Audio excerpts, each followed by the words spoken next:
Salve, irmãos, com a paz do Senhor. Amém.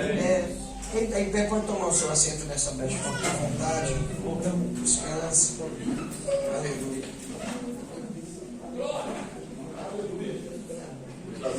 A mim é uma honra poder estar aqui convosco esta noite mais uma vez. Nós estivemos no Congresso das Irmãs e agora nós estamos no Congresso dos Varões. Eu vou ficar mal acostumado em pregar em congresso. A verdade, bem da verdade, que pregador prega em qualquer culto. A realidade é essa. A gente prega para a multidão, a gente prega para pequenas quantidades de pessoas. O pregador de verdade, ele prega, ministra em qualquer culto. Quero parabenizar o grupo, a banda, pelo primeiro aniversário, né? Que Deus possa abençoar a cada um de vocês. Não é fácil estar num grupo, liderar um grupo, estar à frente de trabalho nenhum é fácil, né? E é uma vitória da parte de Deus. Louvo a Deus também pela vida do grupo, da banda nesta noite. Meu irmão que me acompanha ali atrás, no fundo, o evangelista Marconi, quase não parece comigo. A minha esposa aqui na frente também, que me acompanha nesta noite. Pastor Neto, que está aí, por aí pelo meio, também na correria. Deus possa estar abençoando. Irmão Reginaldo, meu querido irmão também. Deus possa abençoar a vida de cada um aqui nesta noite. Segunda carta de Paulo a Timóteo, capítulo 4. Segunda epístola do apóstolo Paulo a Timóteo, capítulo 4. Aleluia, glória a Deus. Quero louvar a Deus também pela vida do grupo Leão de Judá, da Assembleia de Deus do Vila Carmela. Eu conheço os irmãos ali, que Deus possa estar abençoando. Levem a paz para o pastor Davi. É uma honra revê-los e uma alegria revê-los aqui nessa noite. 2 Timóteo, capítulo 4, versículo de número 1. São as últimas recomendações do apóstolo Paulo. Diz assim o verso 1: Conjuro-te, pois, diante de Deus e do Senhor Jesus Cristo, que há de julgar os vivos e mortos na sua vinda e no seu reino, que pregues a palavra, instes a tempo e fora de tempo, redargue-as, repreendas, exortes com toda longanimidade e doutrina, porque virá tempo em que não sofrerão essa doutrina, mas tendo comichão nos ouvidos, amontoarão para si doutores, conforme as suas próprias concupiscências, e desviarão os ouvidos da verdade, voltando às fábulas. Mas tu, sê sóbrio em tudo, sofre as aflições, faze a obra de um evangelista, cumpre o teu ministério, porque eu já estou sendo oferecido por aspersão de sacrifício, e o tempo da minha partida está próximo. Combati o bom combate, acabei a carreira e guardei a fé. Quem está em pé pode se assentar. Aleluia!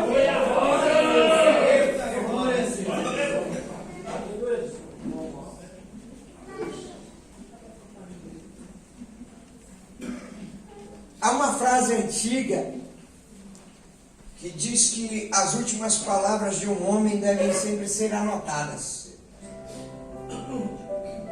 porque a crença é que elas serão mais sábias que as primeiras. Baseado nisso, eu posso dizer que nós estamos aqui diante das últimas palavras do apóstolo Paulo, das últimas palavras do 13º apóstolo.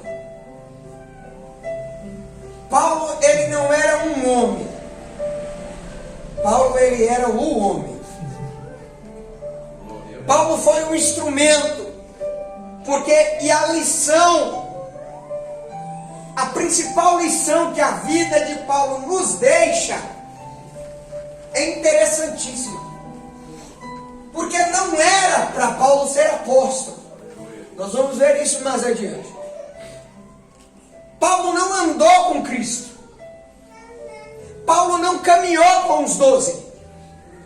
A história chega a dizer que Paulo, ele estava presente no Sinédrio, ainda jovem, formado aos pés do doutor Gamaliel, a maior escola de teologia da época.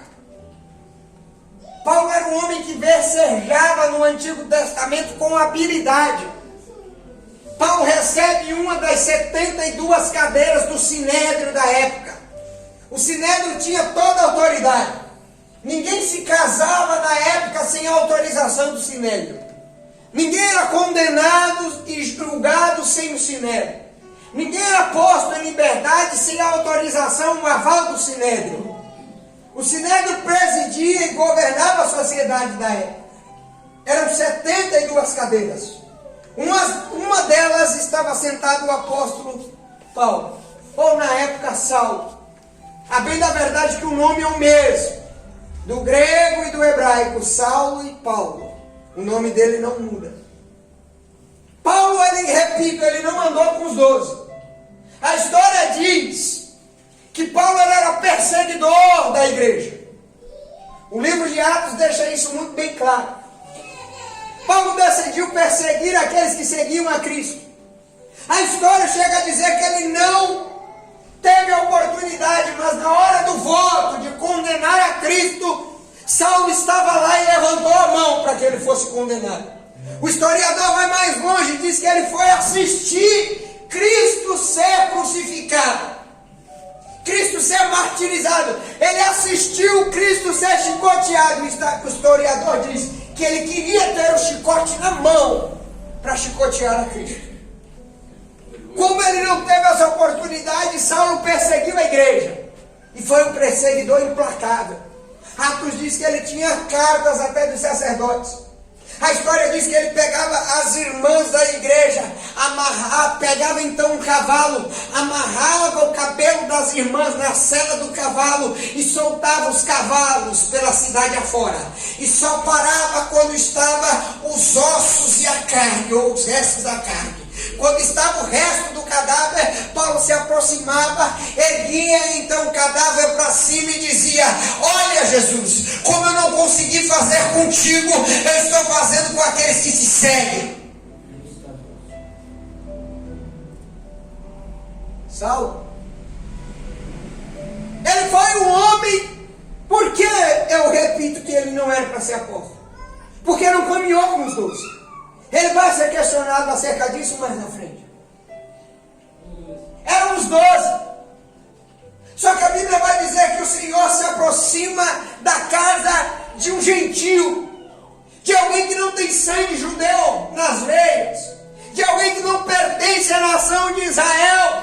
E o Senhor entra, envia um anjo e diz para o homem: Cornélio, envia homens até a cidade de Jope e manda chamar a Pedro, porque as tuas esmolas e as tuas orações foram ouvidas, Cornélio. E mandam então chamar a Pedro. Pedro tem uma visão. Ele é avisado muitas vezes antes de ir. Um lençol se desenrola com todo tipo de carne e o Senhor diz: Pedro, mata e come. Aleluia. Por 3 vezes isso acontece. Na terceira vez Pedro diz: Senhor, nunca entrou nada imundo na minha boca. Como um judeu, ele enxerga carnes que um judeu não pode comer. E o Senhor diz: Pedro, não torne tu comum, imundo aquilo que eu te abençoei. Pedro estava sendo alertado para quê? Porque ele iria então, um judeu ortodoxo, pregar na casa de um gentio, de alguém que não tinha aliança sanguínea com Israel. Deus estava dizendo a Pedro: Pedro, eu vou te levar para evangelizar gentios. Naquele dia, Pedro não queria pregar. Um judeu ortodoxo, pregar para um gentio, raça, casta considerada inferior. Pedro está pregando na casa de Cornélio sem vontade nenhuma. Tanto é que o texto diz: o Espírito atrapalhou o sermão de Pedro e desceu na igreja.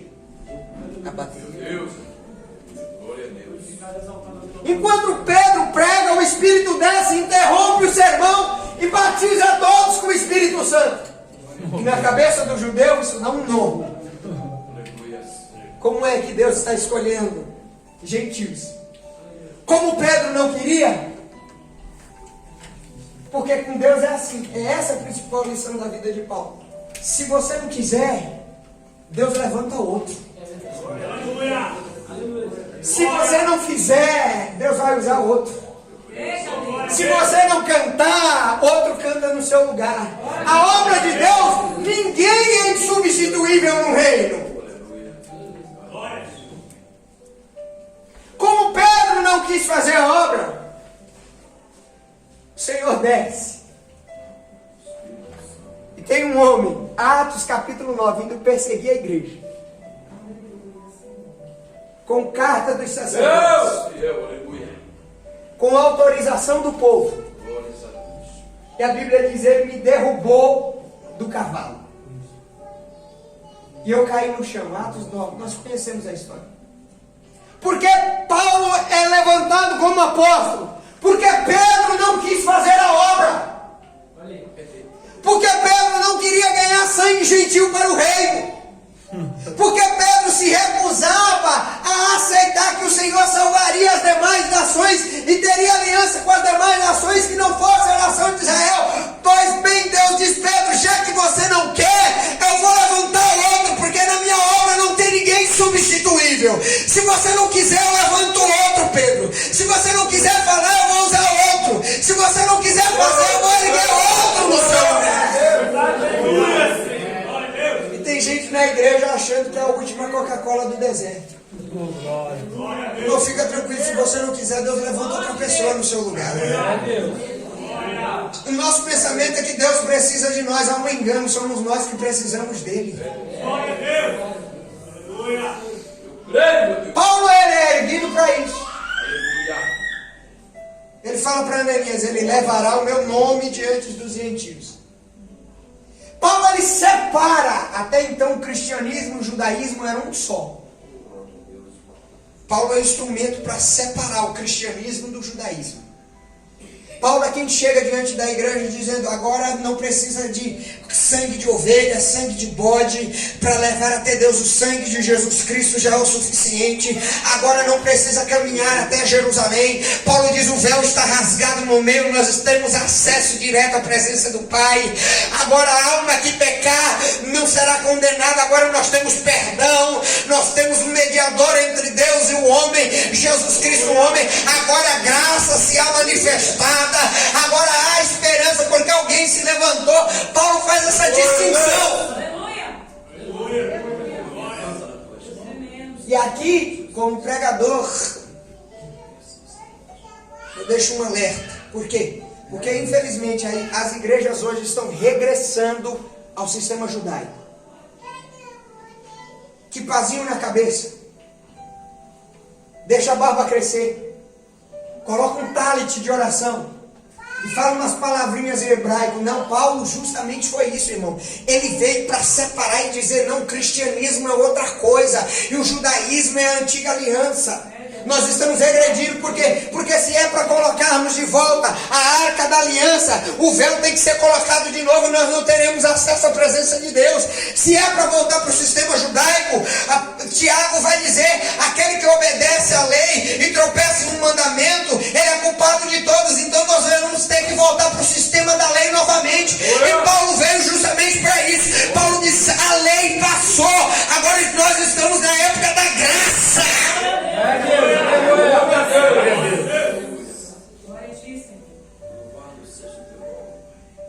Paulo, ele é responsável pela grande parte das epístolas do Novo Testamento.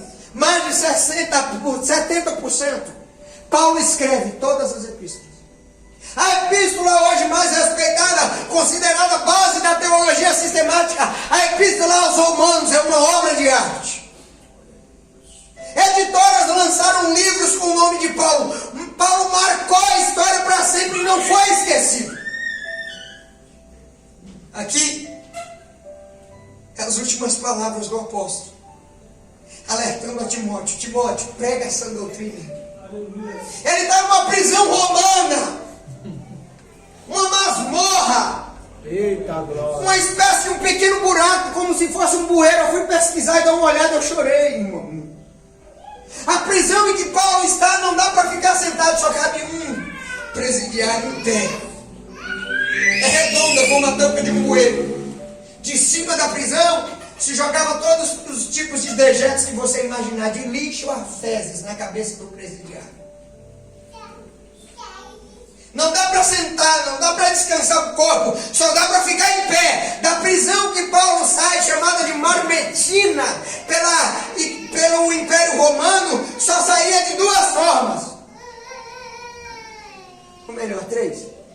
Ou se saía leproso, ou se saía tuberculoso, porque ficava tuberculoso na prisão por causa do tempo que ficava sem ver a luz do sol, ou se saía para o martírio, para ser morto. É o caso de Paulo.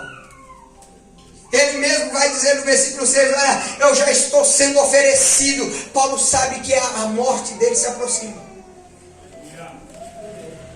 E a Bíblia diz, a história diz, Paulo é decapitado. Com certeza as partes do seu corpo são expostas e exibidas pelo Império Romano. Só que o que me chama a atenção aqui é justamente o tema do congresso. No versículo 7, Paulo vai terminar, no versículo 6 ele diz, olha, eu já estou sendo oferecido como sacrifício. E o tempo da minha partida ele está próximo. Aí Paulo diz, olha, eu combati, as últimas palavras dele. Ele diz, eu combati o bom combate.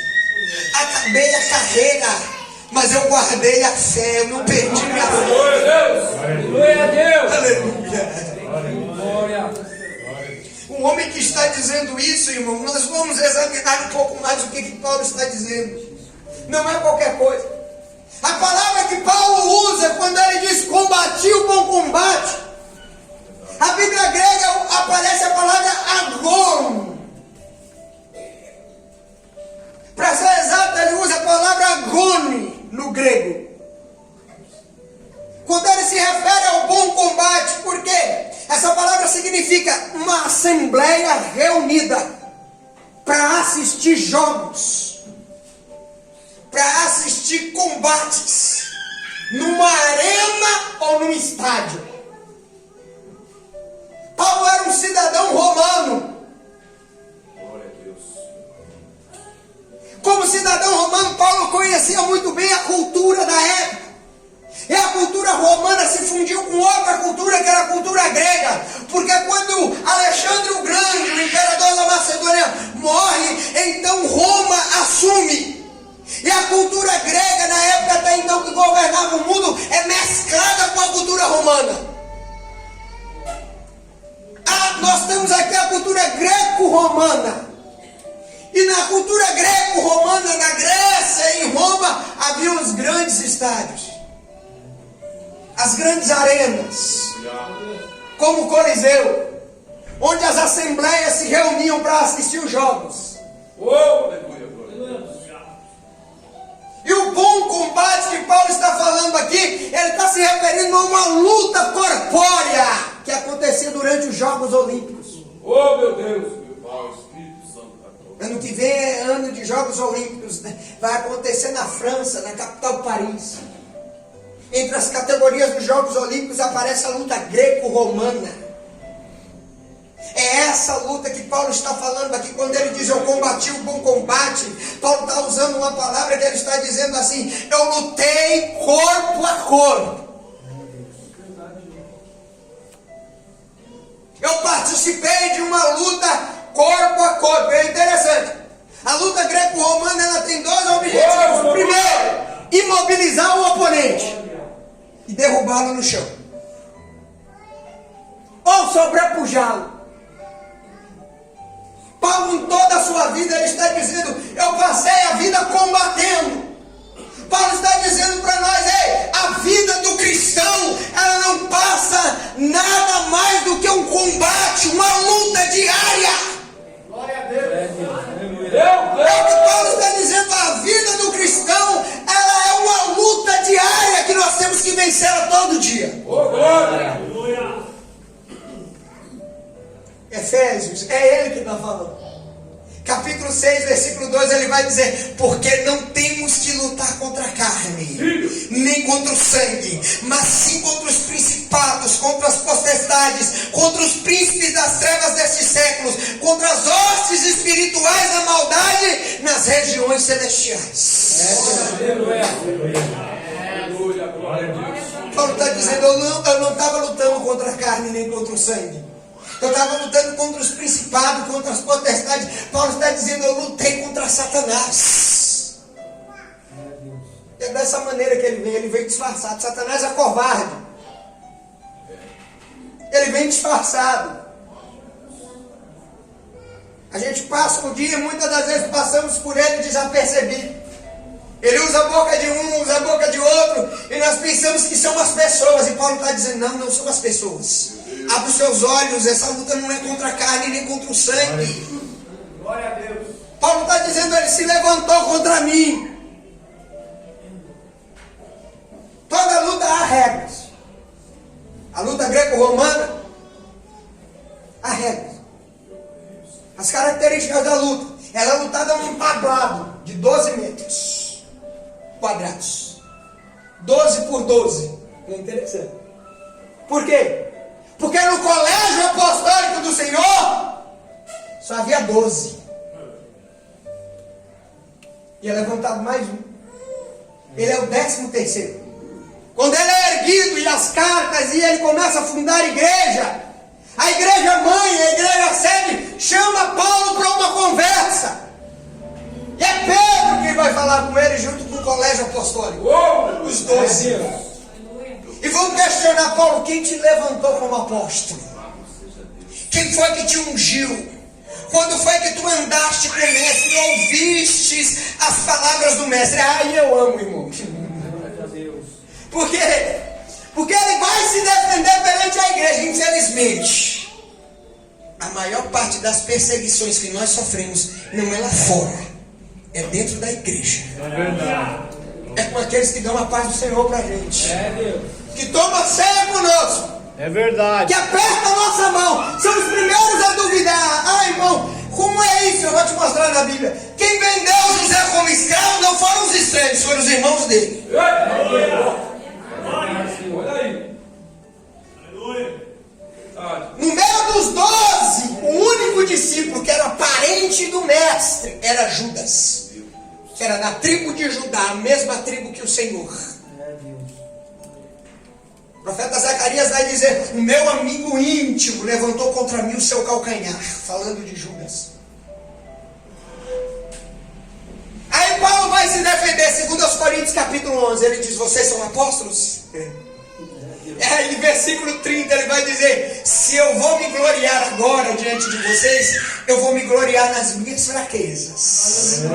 Aí ele diz: olha, 3 vezes, qual de vocês aqui? Por 3 vezes eu peguei um navio. Nas 3 vezes que eu peguei um navio, o navio naufragou e eu fiquei boiando no mar.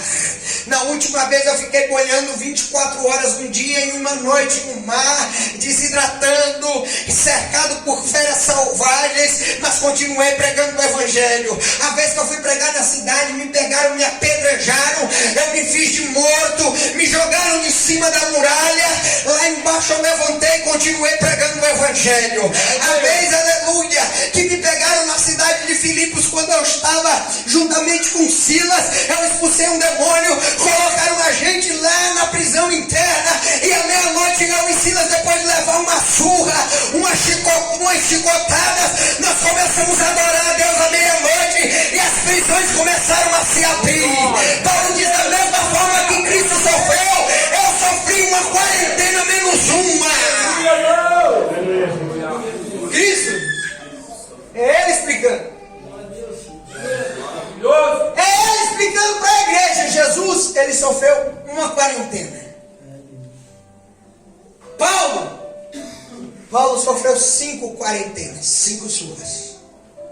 A lei dizia que se um condenado recebesse 40 chibatadas, ele nunca mais poderia receber uma chibatada na sua vida. O que fizeram? Pegaram Paulo, e deram 39 chibatadas nele. Não deram 40. Soltaram ele. Ele continuou pregando. Pegaram Paulo pela segunda vez, mais 39. Nessa brincadeira, pela terceira vez, mais 39. Na quarta vez, mais 39. Na quinta vez, mais 39. Aí ele chega diante da igreja e ele diz: eu só fiz 5 quarentenas menos uma. Qual de vocês passou por isso? É Deus. Olha aí. Eu levei 3 surras de vara em praça pública.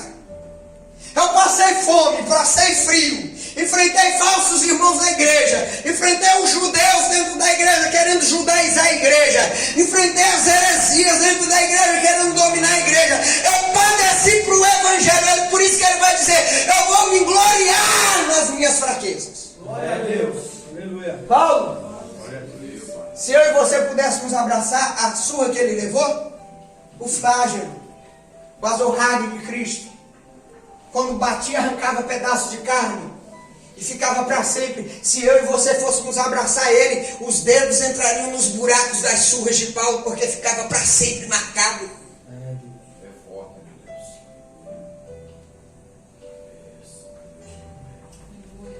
Paulo, o chicote certa vez atingiu o seu olho. Ele era cego de um olho. Sequelas para o resto da vida. Paulo tinha que andar com um médico do lado. Era Lucas quem era o médico de Paulo. Por quê? Porque Paulo sofria por causa do evangelho. Aí ele chega diante da igreja e diz: eu padeci por causa do evangelho. E é interessante porque Deus, ele não engana ninguém. Quando ele chega para Ananias, ele diz: Ananias, vai, porque Paulo é para mim um vaso escolhido, mas eu mostrarei para ele o quanto ele vai padecer pelo meu nome. Glória a Deus. Aleluia! Porque Deus, ele não deixa ninguém enganado. Eu combati o bom combate. A luta greco-romana, a posição inicial é sempre assim: olho no olho do inimigo. Não pode baixar. Não pode ficar desatento. É a minha Bíblia quem vai dizer. Em Juízes capítulo 7. Deus chega para Gideão e diz: Gideão, tem 32 mil. E Deus não precisa de quantidade para fazer nada. Glória a Deus. Deus diz: Gideão, manda os covardes e medrosos voltarem. Gideão manda, só fica 22 mil. 10 mil voltou. Deus diz: Gideão, ainda tem muita gente, desce para beber água no rio. Juízes capítulo 7. Aí Deus dá uma estratégia para Gideão. Gideão, o soldado que abaixar e lamber a água, manda para casa. Agora o soldado Gideão que abaixar para pegar a água e trazer da boca, fica com eles no combate. Por quê? Porque o soldado que abaixava para lamber a água, ele perdia a visão do que estava acontecendo em volta e poderia ser atacado. O soldado que abaixasse com a mão para trazer a água à boca, ele estava atento ao que estava acontecendo em volta. Como na luta greco-romana, nós temos que estar sempre de olho no inimigo. É o que Paulo está dizendo: quando eu lutei o bom combate, eu não tirei os olhos do meu inimigo. Deus manda te dizer nessa noite aí: não tire os olhos de Satanás, não tire os olhos do inimigo. Fique atento aos ataques do inimigo. Preste atenção quando ele está tentando entrar no teu lar, na tua casa, no teu casamento, no teu trabalho. Fique atento ao combate, não baixe a guarda. Aleluia! Glória a Deus! É por isso que ele mesmo vai dizer, é Paulo quem vai dizer em Efésios capítulo 4: não deis lugar ao diabo. Presta atenção. Porque tem gente que está vendo o inimigo entrando no casamento dele e ele não está fazendo nada. Você está vendo Satanás entrando devagarinho na vida dos teus filhos e não está fazendo nada. Teus filhos chegam com coisa estranha dentro de casa, você não pergunta de onde vem nem para onde está indo. Quando você se aproxima, ele fecha o celular para você não ver o que está acontecendo. Você está vendo o inimigo entrando devagarinho e Deus está dizendo aí: não baixa a guarda, não deixa Satanás entrar. Ele não precisa de uma porta para derrubar a muralha, ele precisa de uma brecha. Bota Satanás para correr.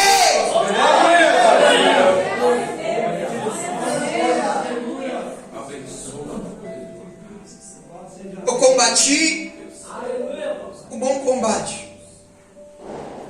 A luta greco-romana, Paulo se refere, é possível fazer, no mínimo, 5 pontos.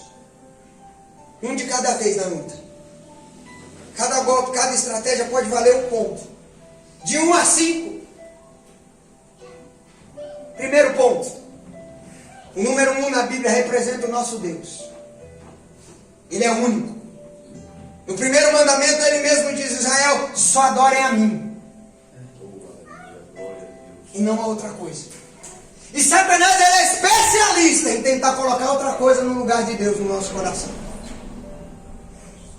Nós temos que entender isso. Quando nós substituímos Deus, é aí que nós nos derrotamos.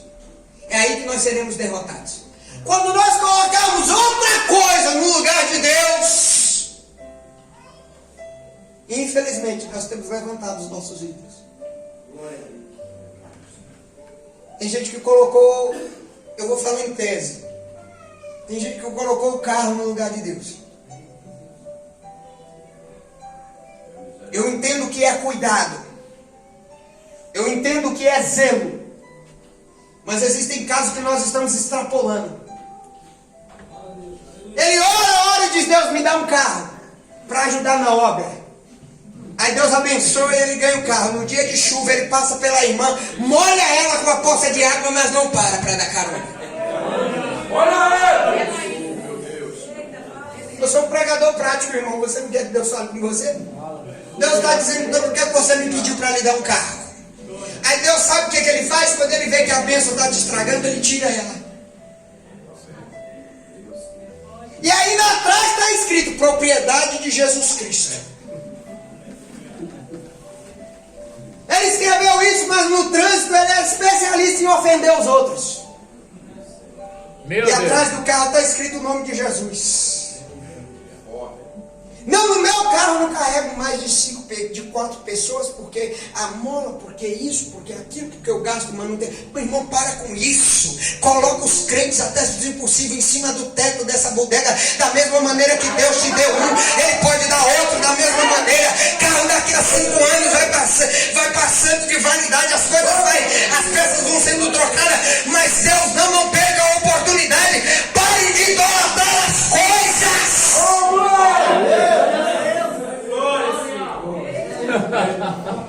Deus, abre a porta. Abre a porta de emprego, Senhor. Um dia ou outro eu entendo, mas toda vez que tem hora extra você quer ficar e falta no culto.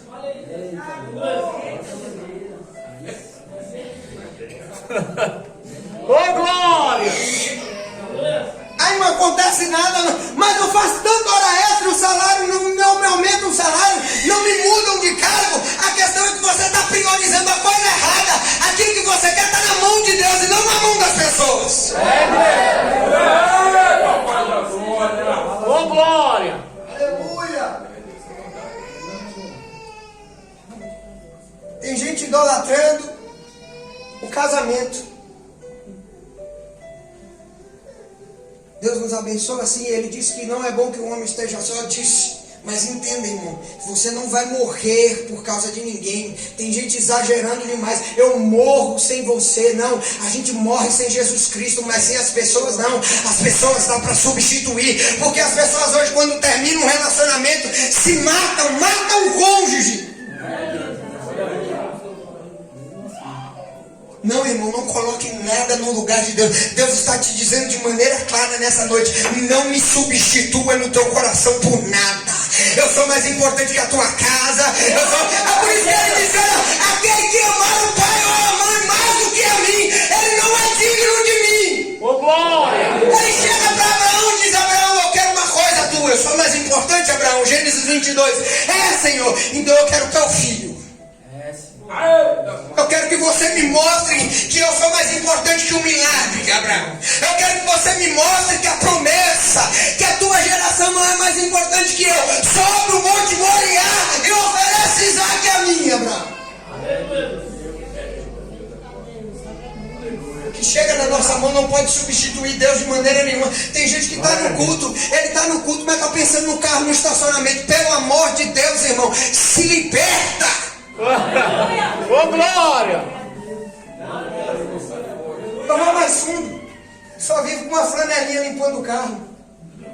Tem esposa que diz, meu Deus, eu queria ser esse carro. Eu já ouvi isso. Eu já escutei isso. Aí sabe o que é que acontece? Deus tira da sua mão. Não, o diabo levou, não. Deus está dizendo de maneira clara nessa noite para você, ó. Se você substituir alguma coisa, eu por alguma coisa no seu coração, eu vou tirar da sua mão.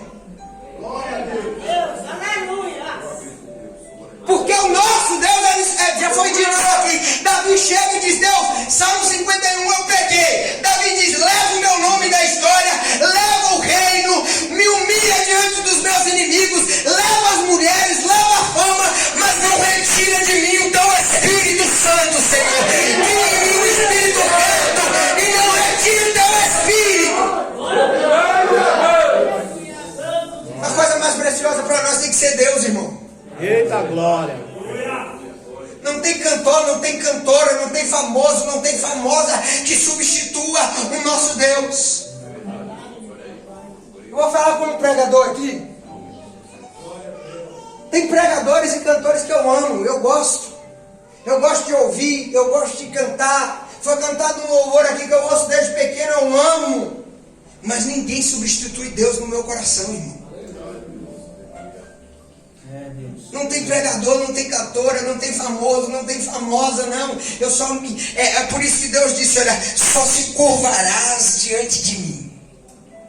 É José no Egito. Ele chega no palácio de Faraó e todos se dobram. Aí José fica em pé, ele diz, não, eu não posso me dobrar. Eu só me dobro diante do meu Deus. É Daniel capítulo 3. Todos têm que se curvar diante da estátua de Nabucodonosor. E está lá Ananias, Misael e Azarias de braço cruzado em pé, dizendo, nós não vamos nos curvar diante de outro Deus a não ser o nosso. Nabucodonosor diz, aquece a fornalha 7 vezes mais. Aí ele diz, eu vou dar uma chance para vocês voltarem atrás. Está escrito na Bíblia. Eles olharam e disseram, nem que você aumente a fornalha 7 vezes mais, Deus ele pode nos livrar da fornalha, e se ele não nos livrar, nem assim a gente se curva. É fé, meu Deus. Ô glória! Aleluia, Jesus! Porque quando você substitui Deus por outra coisa, substituíram Deus nas escolas e tiraram a oração do Pai Nosso. Olha o que as escolas se tornaram hoje. O diabo entrou nas escolas através das bebidas, das drogas, da prostituição que acontece livre. E hoje os professores sofrem de agressão à morte dentro da sala de aula. De onde nós retirarmos Deus, as coisas começam a dar errado. Eita glória! Aleluia! Primeiro ponto, e Paulo está dizendo, combati o bom combate. Segundo ponto, na luta. Dá para fazer 2 pontos? Dá. O número 2 na Bíblia representa o Cristo. É Paulo quem vai dizer. 2 Coríntios capítulo 15, versículo 47. Ele diz, o primeiro homem é da terra, o primeiro Adão.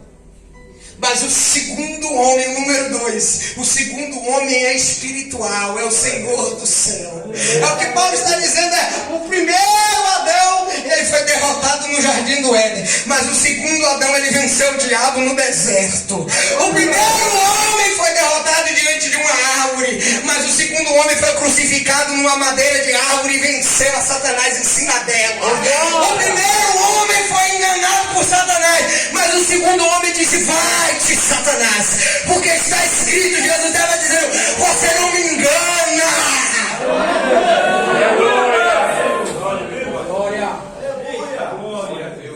Tem alguém importante na nossa vida, Jesus, irmão.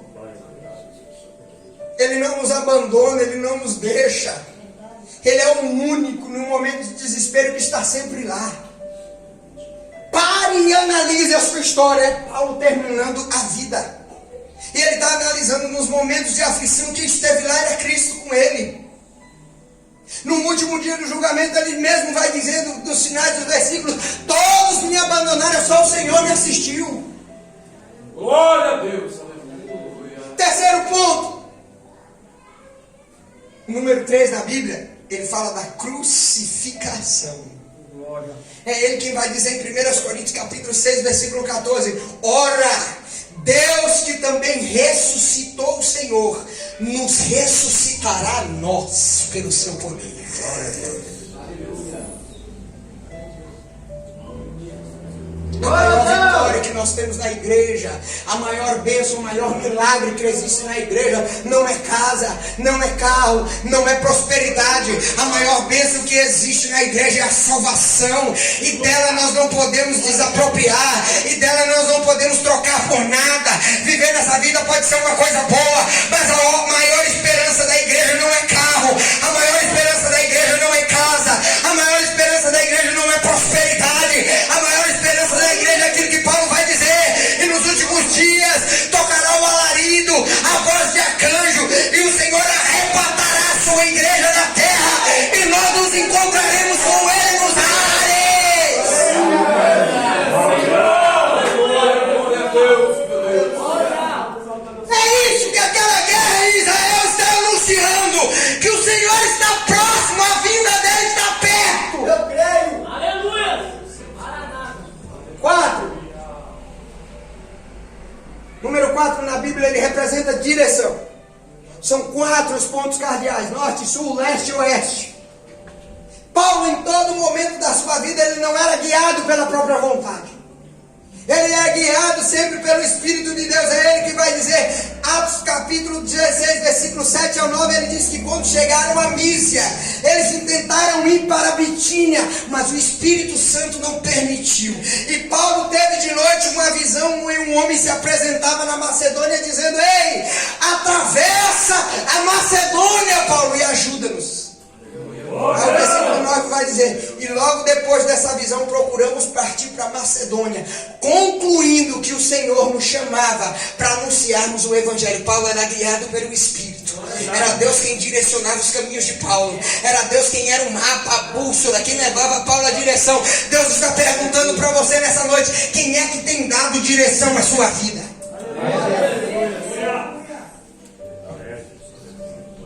Quem é que você procura para receber conselhos?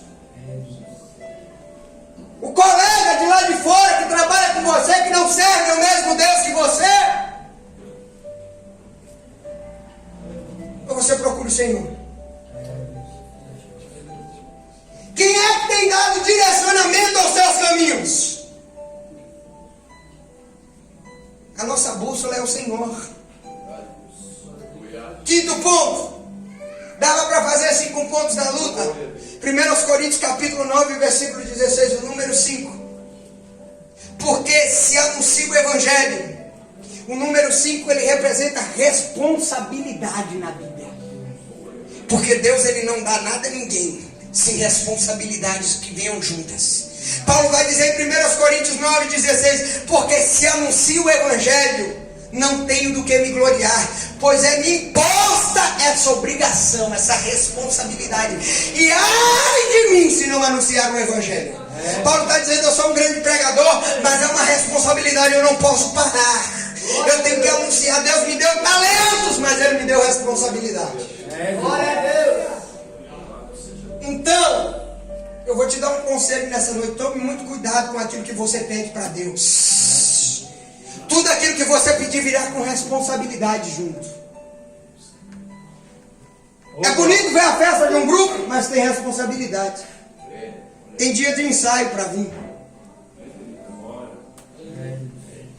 Eu estou falando com gente aqui que todo ensaio ele dá uma desculpa para não aparecer. Todo ensaio tem que te mandar no WhatsApp uma mensagem para você lembrar que tem ensaio. Todo ensaio, um dia tudo bem, mas todo ensaio você chega atrasado. Olha aí, Deus. Como se cantar para Deus fosse qualquer coisa. Tem líder de grupo aí dizendo: fala, Deus. É a dor de cabeça do líder. Tem gente que no grupo só sabe dar trabalho, ele não concorda com nada, ele não concorda com a roupa do Congresso, ele não concorda com o louvor do Congresso, ele não concorda com o tema do Congresso, ele não concorda com os irmãos que cantam errado, ele quer mandar mais do que o líder. Deus está dizendo nessa noite: ei, fica no teu lugar e aguenta a tua responsabilidade. Olha aí. Porque, a menos que você não queira, mas se você quiser alguma coisa com Deus, sempre vai vir com responsabilidade. Não, toda vez ele tem uma desculpa: irmão, hoje eu vou ficar no trabalho. Ele está em casa, descansando, cansado, e ele arrumou uma desculpa para não ir para o ensaio. Meu Deus. Já matou todo mundo em casa de doença. Hoje a minha esposa que está doente, eu tenho que ficar. Hoje é o meu filho que está doente, eu não posso ir. Hoje a fulana da minha família que está doente, eu não posso ir. Você está pensando que igreja é empresa, que você dá uma desculpa e consegue enganar todo mundo. Você engana o seu líder, mas não dá para enganar Deus.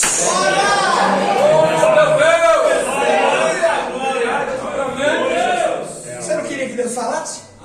Aí quando pega o microfone para cantar, ele ou ela, não acontece nada, ele fica revoltado. Deus está te dizendo nessa noite: eu quero que você seja mais responsável com a minha obra, com as coisas que eu coloquei na tua mão, com aquilo que eu te coloquei para fazer. Ah, mas Deus é só um grupinho. Deixa de pensar dessa maneira, não é só um grupinho. Para de tornar imundo aquilo que Deus purificou. Deus está dizendo: leve a responsabilidade a sério. Está me vendo pregar aqui? Só Deus sabe o tempo que eu fico em casa lendo, estudando, no trabalho, anotando, corro lá na mesa, saio da máquina e anoto e começo a escrever, estudar. Às vezes a minha esposa tem que chamar de noite para mim ir dormir para a cama. Por quê? Porque nós temos que ter consciência da nossa responsabilidade. Combati o bom combate.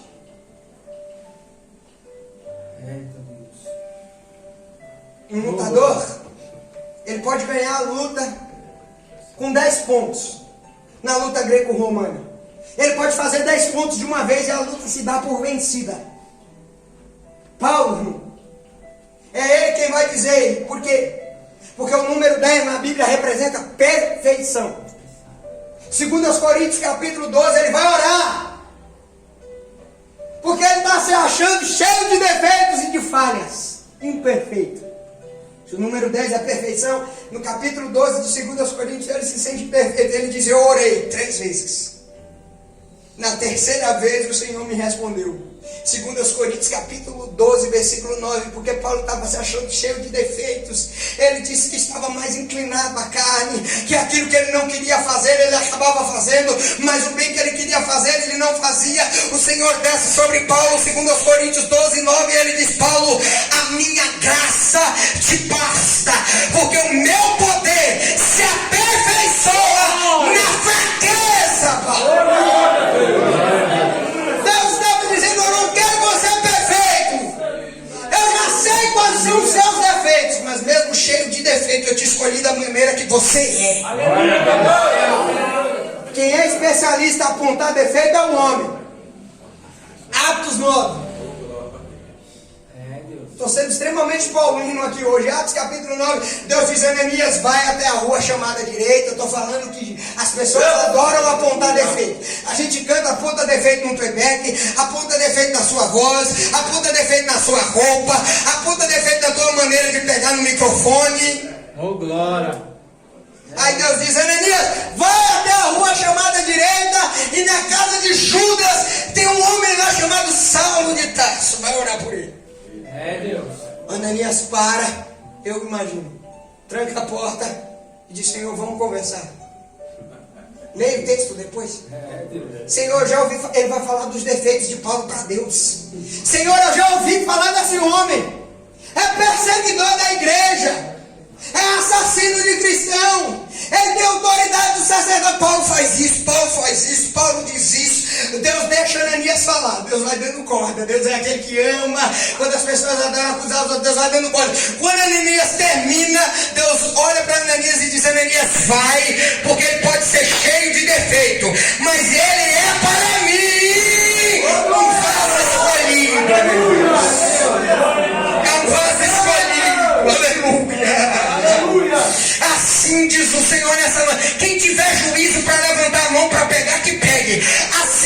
Senhor, nessa noite, não me interessa o que as pessoas dizem ao teu respeito, não me interessa qual é o teu defeito, a tua falha, para mim você é um vaso escolhido.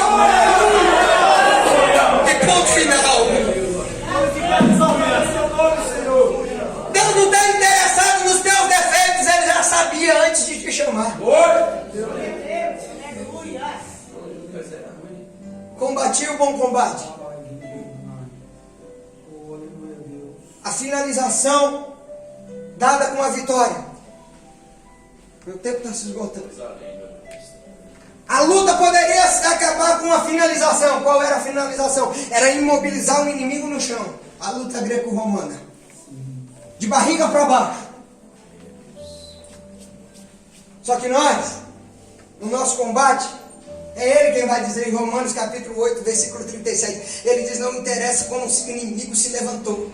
O capítulo já começa dizendo assim: nenhuma condenação há para aqueles que estão em Cristo Jesus, que não andam segundo a carne, mas segundo o Espírito. É Ele quem vai dizer, nem a altura, nem a profundidade, nem a largura, nem o presente, nem o porvir, nem anjos, nem principados, nada nos afastará do amor de Deus. Aí no versículo 37 ele diz, mas em todas estas coisas nós somos mais, nós não somos vencedores não. Paulo está dizendo, não, nós não somos vencedores não. Paulo diz, em todas essas coisas nós somos mais do que vencedores.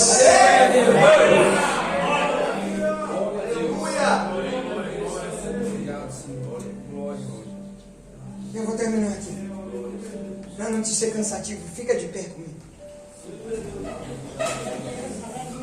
Não terminou, o culto não terminou. E o culto não termina aqui, ele tem que continuar na sua casa, viu? Paulo, um dos golpes na luta greco-romana me chamou muita atenção. É o chamado queda. Quando o adversário na luta, ele comete uma falta, no round seguinte, ele tem uma penalidade. Ele tem que começar a luta de joelhos. Para uma luta que a vitória é só encostar um inimigo no chão, começar a luta de joelhos é uma desvantagem grande. Minha esposa, prepara um louvor rapidinho para a gente adorar o nome do Senhor. Quando no segundo round o adversário comete uma falta, no round seguinte ele começa a luta de joelhos. E tentaram. Perseguiram Paulo. Se tem um homem que sofreu de todas as maneiras, foi Paulo. Ele passou fome, ele passou frio. Uma noite ele desceu num cesto para não ser morto. Foi apedrejado e depois de apedrejado aí não se contentaram, jogaram ele de cima de uma muralha abaixo, irmão. Paulo levou surras e açoites de todas as maneiras. Paulo foi perseguido. Falsas doutrinas penetraram a igreja e tomavam o tempo de Paulo. Irmãos se levantavam contra Paulo na igreja. Abandonavam Paulo como Demas. Aqui no capítulo 4 de 2 Timóteo vai abandoná-lo. Mas nada disso dobrou Paulo.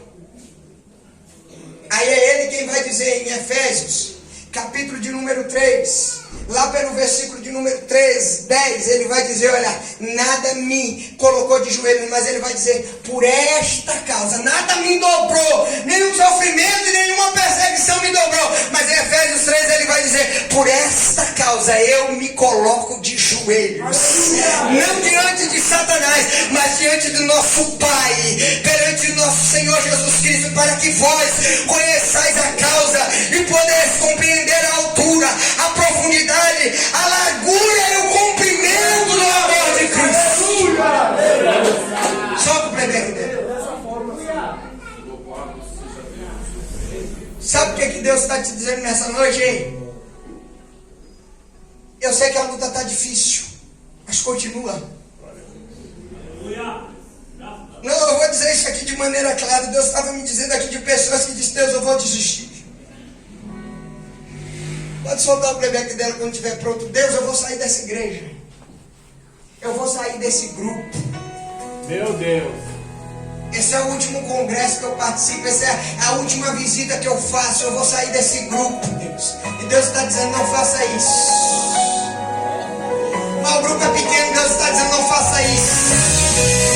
Mas quase ninguém vai no ensaio, é sempre eu que chego primeiro antes de todo mundo. Deus está dizendo, não, não faça isso, não é hora de desistir.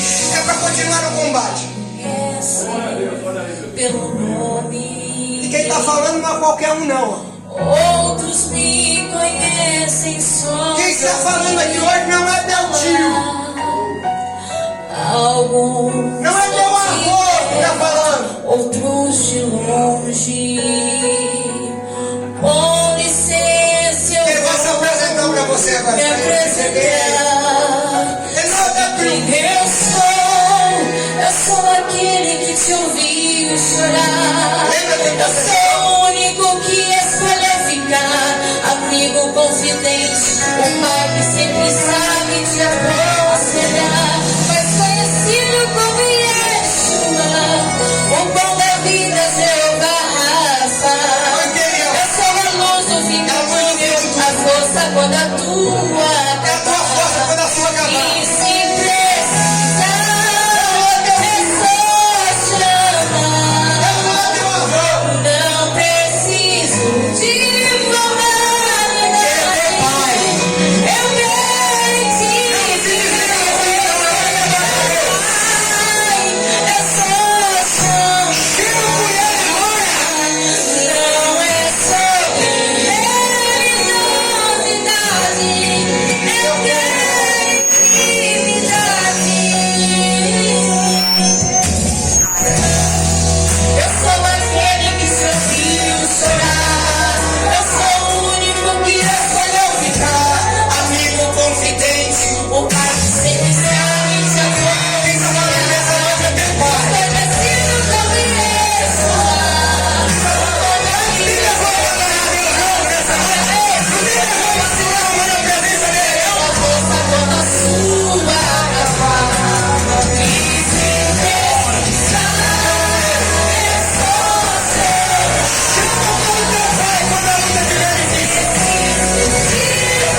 Deus. Amém? Vamos orar, porque as horas já se cederam.